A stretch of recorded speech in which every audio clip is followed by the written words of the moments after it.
This is the next day, apparently. All right, Well, then. let's get right to the feedback on today's battle.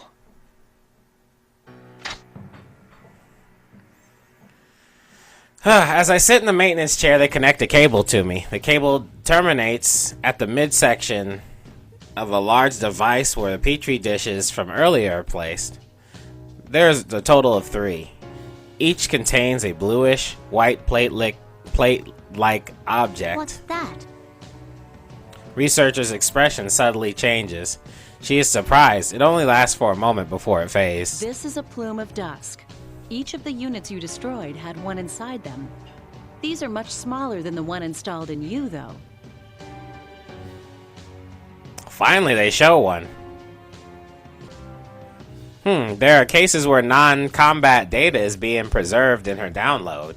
Such memories are included in this download as well.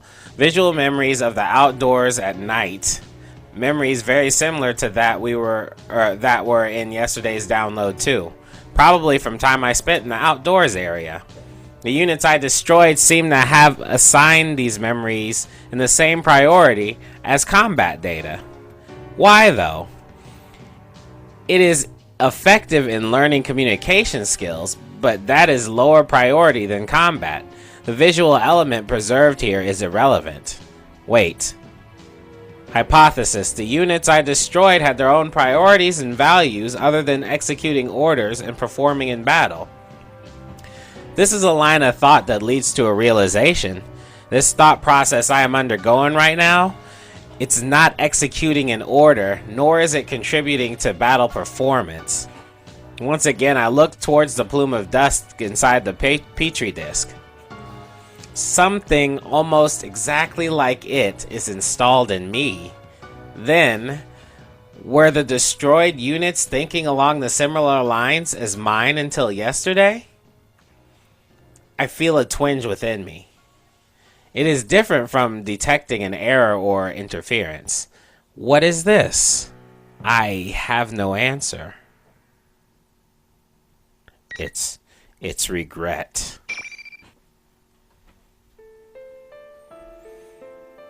My second night of spending time in the outdoor area came.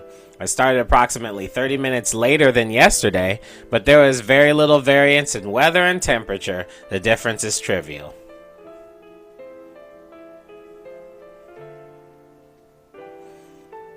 Oh, there's no need to run a scan for visual... Oh, yeah, it's not long before a familiar unit comes into view.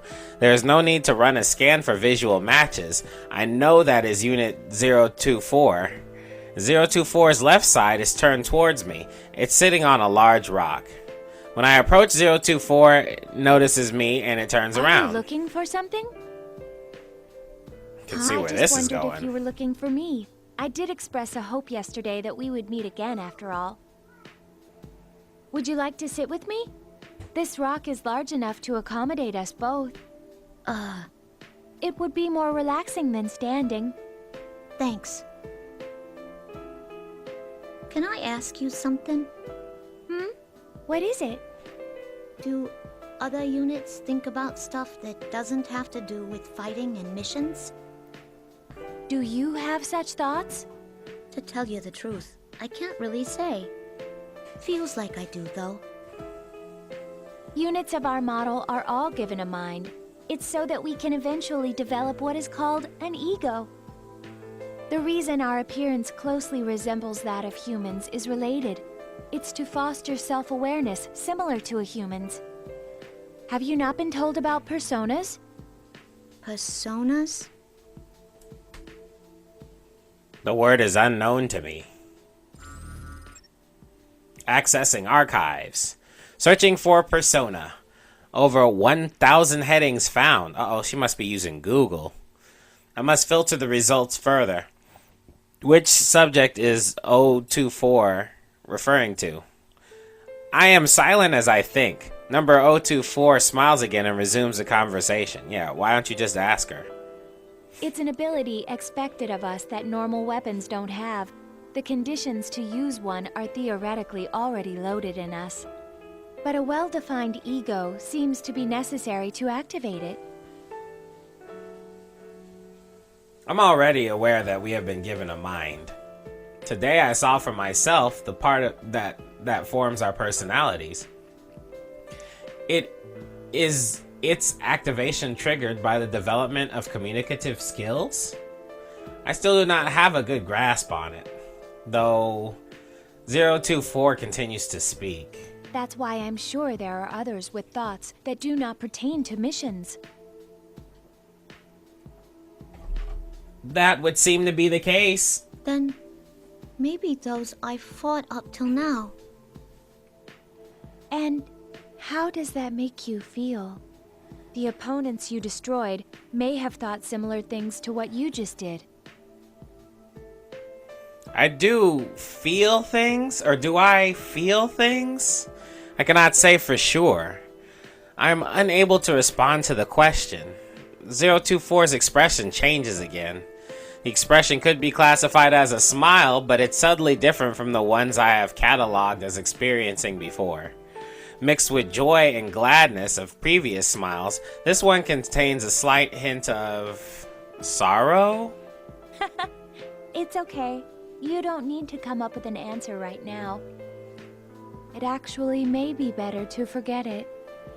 Ooh. After all, tomorrow we may find ourselves ordered to destroy each other. Once again, I detect a twinge inside from hearing number 02's statement. It's similar to what I sensed during the data transfer today. What is it that wavers inside me? I'm about to be lost in thought again. But as if to prevent that from happening, the signal for our schedule shift echoes in each of our ears. It's time. I hope we meet again. Uh-oh. So she's developing a relationship just like she's supposed to with her mind. Might go against the directive they gave her, though. Anyway, another night passes. Another combat test takes place in the next day. Just as scheduled, I face units flagged as enemies within the test chamber. I am overwhelmed with a strange sensation. The way my opponents are expressionless now seems strange to me. There is no intent or cognition evident in their faces. They wear no expressions. They are blank. There is nothing wrong with them. That would be my normal assessment, but I recall number 024's image. The blankness of these faces and number 024's face, when it had no expression, are different somehow. Even when 024, I'm just going to call her 24. Even when 24 had no particular expression, it was not this blank. Not every portion of that face was neutral. Further analysis shows that the same is true for humans. The researchers are never completely mechanical and expressionless. Look at the hostile flagged units again. Oh, there's a light thing blocking it. They are the same unit type as me. They are given a mind and may potentially develop an ego later. I recall 24's statement again. Do you feel something when you destroy an opponent that may be thinking the same thing as you? I am on the verge of entering a long train of thought when the enemy moves. I shake off my doubts to focus on the battle. I study my opponent's movements. I formulate the most efficient method of damaging it. I execute the method over and over. The array of actions I have to select from my flexibility and linking them will decide the outcome. I have already received 10 units worth of download data. I am likely second to none regarding the scope of possibilities in this respect. At times, I can even anticipate their next action. Since my opponents are the same unit type as me, their tactics are determined using the same thought processes as mine. That's right. They think the same things as me. Eventually, after approximately 4 minutes pass, all opponents are silenced. I successfully executed my mission. The day after that, I achieved victory in the combat test with the same efficiency. It's easy to eliminate them. I first begin by targeting their weapons. It's not always necessary to destroy their main body. If they are incapable of resisting further, the battle is over. It is the most effective way. So she's not, and this is me talking here, so she's not killing the robots anymore. She's just disabling them now.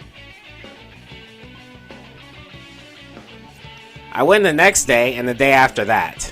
Units are geared for close combat with no external weapons. Units geared for close combat with no external weapons give me no choice but to damage their chassis. But even then, there is an order to things. If I destroy parts that present a threat, such as the motor functions of the limbs, the match could be considered as won. Soon afterwards, the buzzer signaling the end of the test echoes, just as I expect. I catch myself rushing over to the unit collapsed on the ground. I have only destroyed the unit's arms and legs. It's still conscious. But I realize I do not know its unit number, and I'm at a loss how to address the unit. The opponent asks me a question that I did not expect. You seemed to deliberately avoid attacking the face or the neck in that battle. Why? Huh?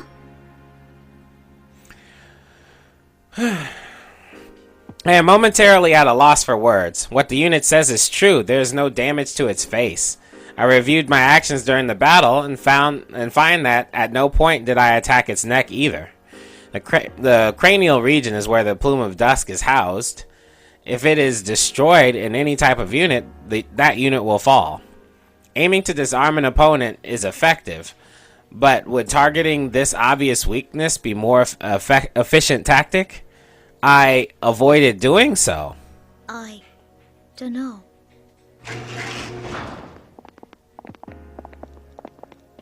Scientists are like, you are a fucking disappointment. The researchers enter the chamber and hide the unit from my field of vision. I could not determine whether my last words had an effect on the opponent's expression or not. Dun dun dun dun. These past 3 days, it hasn't been destroying the other units beyond repair, like it did in the first battle. It must be learning to finesse its attacks rather than just using brute force. The result? Swift, overwhelming victories. Its evasive skills are improving as well. That level of flexibility in evasive action could never be replicated by chaining predefined maneuvers. This unit's collected a good amount of feedback data too. It's growing steadily, feeding on the bones of its kills. You don't have to say it like that.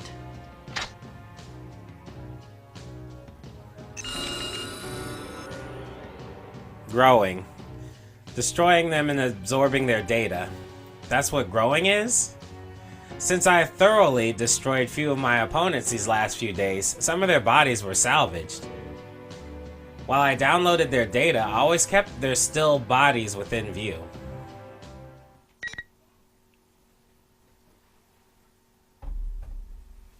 This is getting a little interesting. Of course you understand in a role-playing game type of scenario, the more you fight the same type of opponent, the less you'll learn.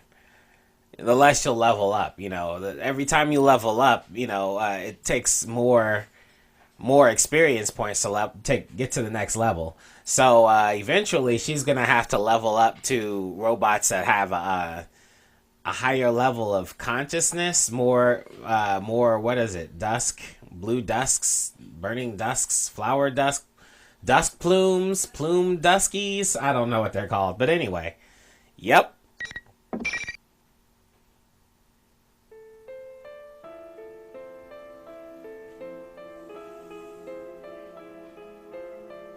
This one seems to have been raised as a pet somewhere far away from here.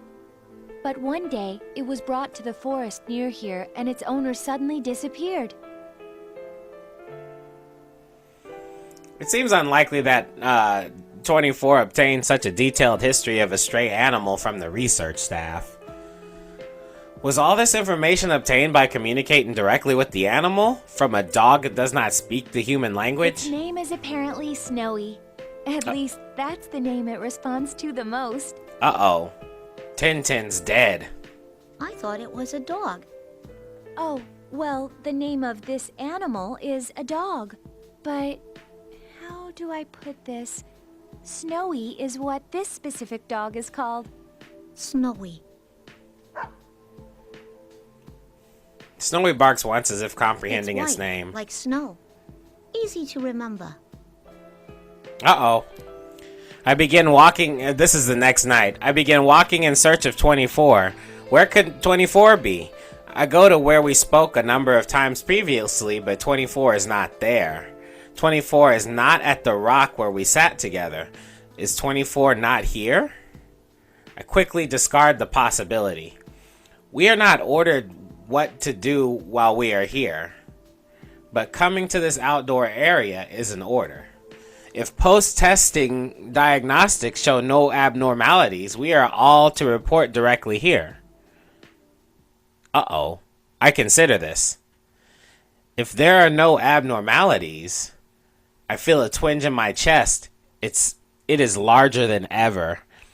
24 will be here if there are no abnormalities. But what if there were such abnormalities? What if 24 was damaged during the combat tests? And sustaining damage is not necessarily the extent of the problem. Could it be... I realize my arms are trembling slightly. It's not a conscious movement. I cannot make it stop. It's possible that perhaps 24 lost in a combat test and was destroyed. In these circumstances, it would be expected for such a day to come. What if 24, what if she never came here again? Oh, this is where you went. You weren't at the usual spot, so I was looking for you. Noise. Till I heard the voice from behind me, my senses stopped accepting input. No sound, no light, nothing. All of them came back online with her voice. I turn around. 24 furrows her brow and looks into my face. What's wrong? The look on your face seemed as if you saw something frightening. My face? My expression? Frightening? Am I scared? Are I do not comprehend. I cannot make that judgment. you perhaps scared of fighting? Nah, I don't think that's it. What is this? I can't tell.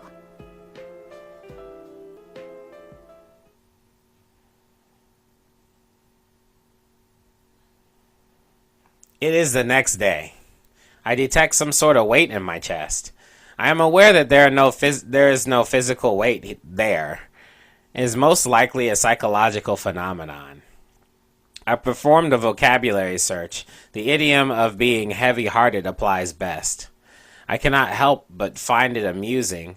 It is a very apt phrase. But what is causing this heavy-heartedness? That I may not be able to see 24 someday?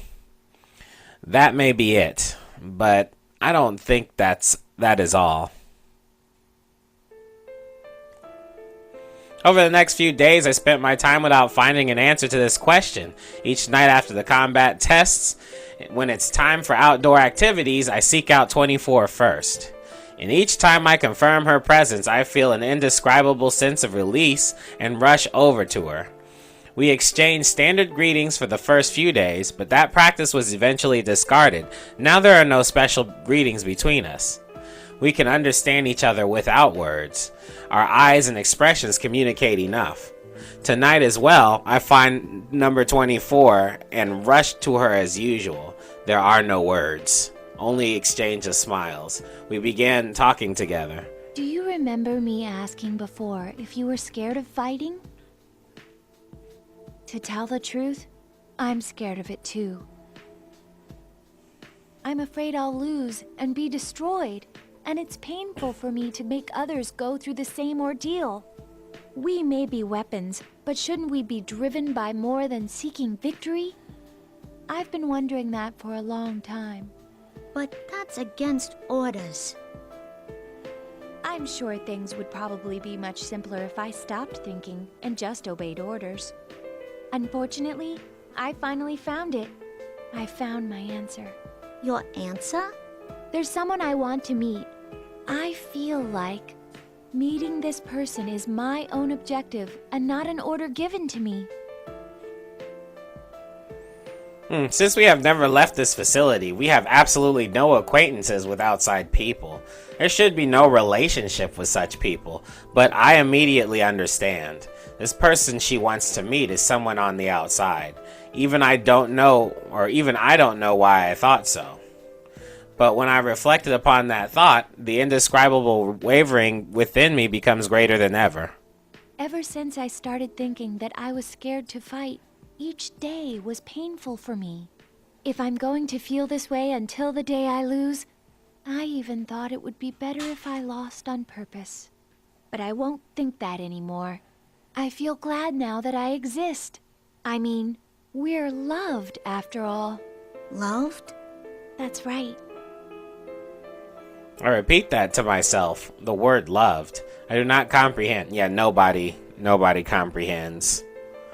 But when I look at her gaze, her clear eyes seem to see beyond the sky. Her statement seems correct. I feel that this must be something vital. As I watch her try to express something without words, it is hard to believe she is the same unit type as me. It seems more that she is human. Why are you telling me this? It's probably because I didn't think anyone but you would understand. Well, I hate to say it, but I'm not sure I really get it either. But you do have an accent, and that counts. I'm sure you'll understand one day. I hope so anyway. Sheesh, why you gotta be so cryptic?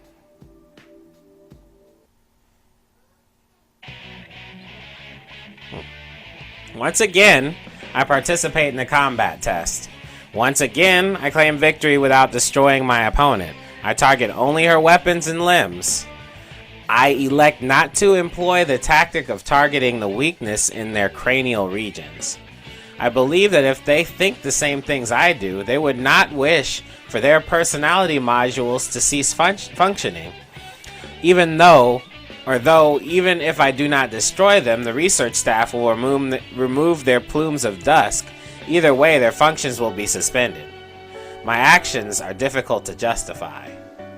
But I feel that suspension through destruction is not a worthy end for them. That is what I think when I rationalize it by applying the criteria to myself. I do not think anyone would want their consciousness to be terminated by those like them. I find myself more conscious of the damage I sustain and my efficiency in combat than ever. Depending on my results, I may eventually be ordered to destroy them. To prevent that from happening, I must continue fielding favorable results. It becomes easy to continue fighting with that objective in mind. That is becoming my new objective. I am theoretically being tested on destroying my opponents, but I have begun fighting so that they will not be destroyed. Paradoxically, this has caused my results to improve. Could this be considered going against orders? My strike shatters the servos of the opponent's pivot leg. She falls to the ground, unable to stay upright. Her weapon has already been destroyed. She should be incapable of resisting now. But the buzzer signaling the end of the test does not sound. As I wonder why, I hear a grating metallic sound from the opponent. She leaps onto me with one good arm and leg. What's the matter, number 031? Hurry up and terminate the target. I do not know what to do. My opponent is acting contrary to her own safety. I grant that this is the only action left to her, but she will destroy herself before inflicting any damage to me. A tactic that puts one's life at risk like that. Putting one's life at risk? What am I saying? We are weapons. We exist to obey orders. We cannot prioritize our self-preservation without a change in those orders. That is why she is challenging me to a fight. She will do so until all of her circuits and servos burn out and she becomes incapable of action. As she grapples with me, I put my hands on her neck and squeeze.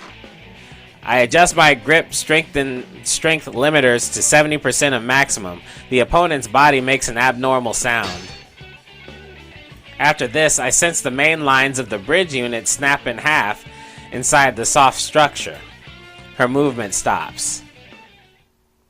Her limbs go flaccid, indicating loss of consciousness. I can see my reflection in her optic inputs. They have lost their focus and look like black holes. I gasp. The face I see reflected in them is not expressionless. How should this expression be classified? Uh-oh. I have seen it sometimes when 24 smiles. His face indicates sadness. The buzzer signaling the test in finally rings.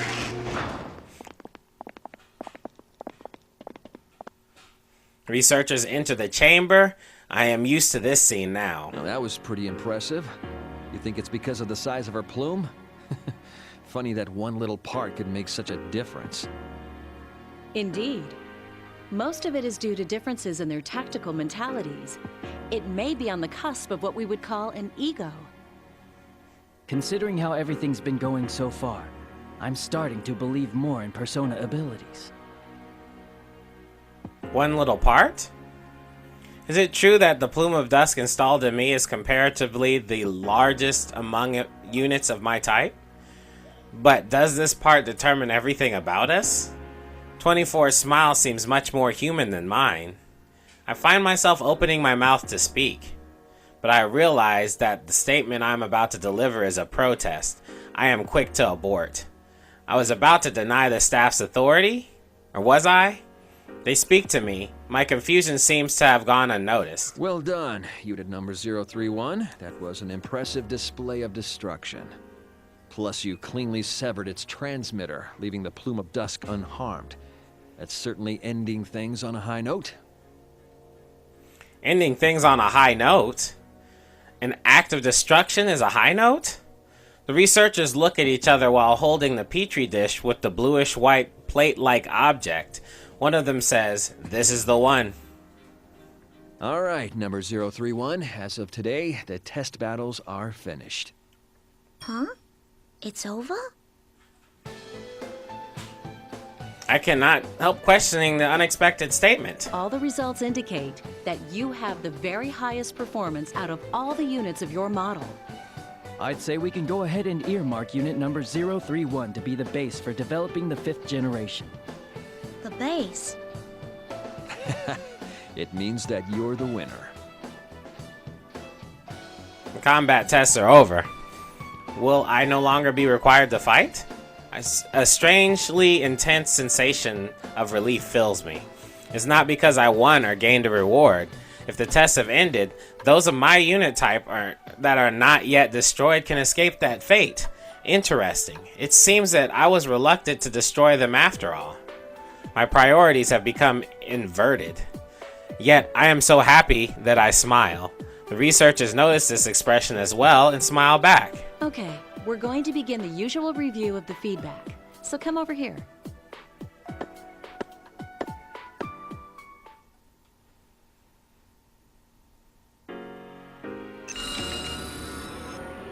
When the download begins, the memories and thoughts of my recent opponent flow into me along with vivid images. Sifting through the battle data has become a routine that I have repeated so often that I am barely conscious of it now. I peruse the non-combat memories she preserved. It is the landscape of the outdoor area again. At first, I could only vaguely recognize it, but now I can pinpoint exactly where this memory is from. It's near the biggest tree. The memory is of flowers. There are images of a small shoot and a budding plant and a blossoming flower. She must have had an interest in the concept of growth. For we machines, the growth of an individual is an unknown concept, but one of us took an interest where I had only seen it as part of a landscape. It seems that she too had her own thoughts unrelated to our orders and battle performance. She simply did not show it. I recall what 24 said, my own objective and not an order given to me. The twinge in my chest returns. I'll make sure to hold tight of your memories. This was the thought that formed in my mind. Well, that's nice. She kills somebody, and then she's like, well, I mean, I'll keep you close to my heart after you kill him. It's like somebody taking your sword and going, you deserve the respect that you know, samurai shit. Anyway.